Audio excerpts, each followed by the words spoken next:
Hey, what's going on? Welcome back to I Got Something to Say, day 10 of the vlog.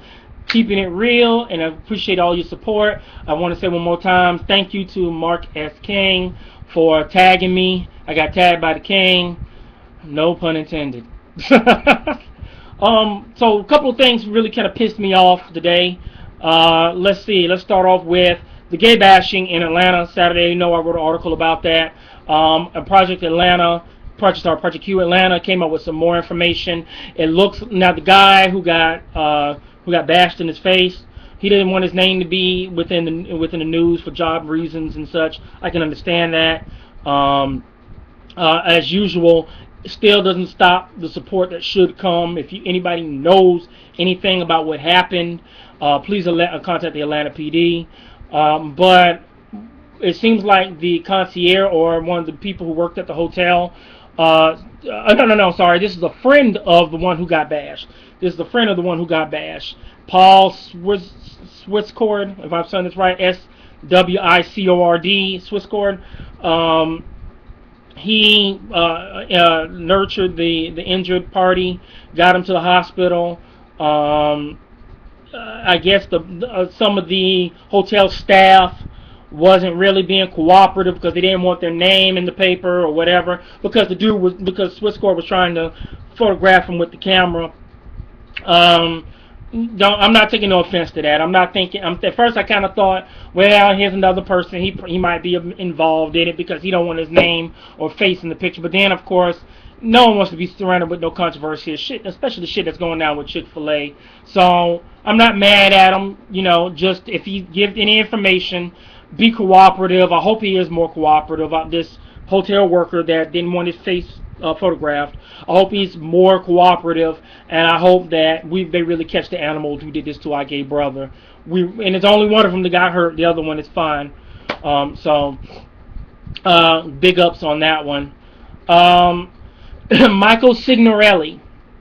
I keep up with Michael Signorile like I keep up with Dan Savage, like I keep up with my baby Anderson Cooper. Michael Signorile, he tell that shit like it is. And I was actually going to do an assessment on my column today, talking about what happened with the kissing protest with Chick-fil-A. But he already beat me to the punch. So I showed my unity by supporting what he said, because what he said was fantastic. It's in the Huffington Post right now. What he said was just spot on, man. We're really just kind of disorganized, though I believe we won the battle. In my mind, I believe we have already won the battle because we stood up for our rights. So I'm not trying to diminish the fact that we stood up against big names like the church right groups, the Christian rights groups, NOM, the people who Chick-fil-A was giving that money to, who supported them for Chicken Appreciation Day. We stood up against all that. Though I believe we were disorganized, GLAD should have took a better approach. I think they should have took the reins. There was so many generic grassroots protests that was going on in different cities. I wish all that could have came together, but it still got pulled off. So it lets you know that as a collective, we can come together as a community. Excuse me. So big ups on that one. Last, I want to talk about. Now, this really pissed me off. I want to make sure I got this right. This really pissed me off. It was in the Washington Post, and basically, I wrote in my column. There was a preacher. He was the leader of this black clergy group that recently formed, who sent a letter to Obama, and a writer found this letter and put it in the Washington Post.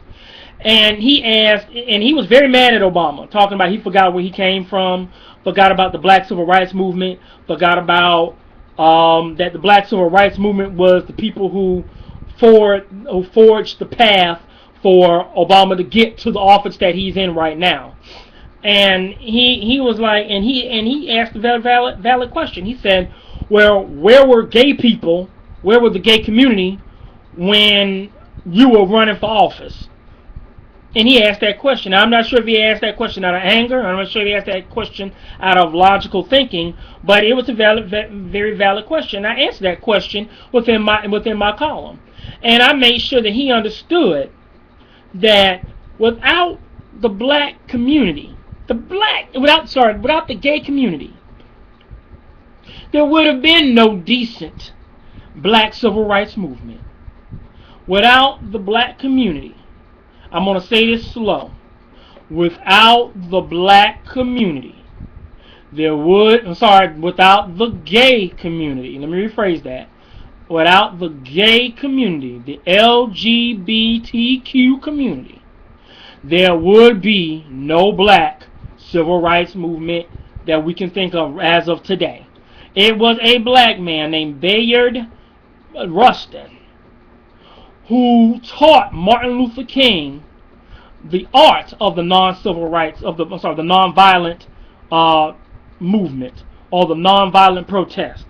They taught the black civil rights movement about the non-violent protest. It was a gay black man, openly gay black man during that time. But you don't know about that because that's shrewdly written out of the black history and American history books. And you'll read more about it in my column. But I want to be sure that this man understood that we've been there. We've been there for the beginning. So when you ask, where's the gay community, we're there. Just because you didn't want to tell the black community or whoever, I'm not trying to dig on the black community, but the victors are the ones who write history. And that was shrewdly, again, written out of the history books. So if the next time you talk about where gay people, we all around. We were there when you needed us. You're not there for us when we need you. Remember that one. That's what I wanted to say. And I think I just went into checkmate mode, as I call it, right there, because I went straight documentation in my column. I believe, and I have my opinions, and I have my impression, I have my perspective and perceptions. But when I want to checkmate you, I went straight documentation. So the next time you ask where gay people at for Obama, we've been there for black community and Obama. Our money is helping him make the world go round. So don't ever come out and talk about where is the gay community. We're there. And I said all I had to say.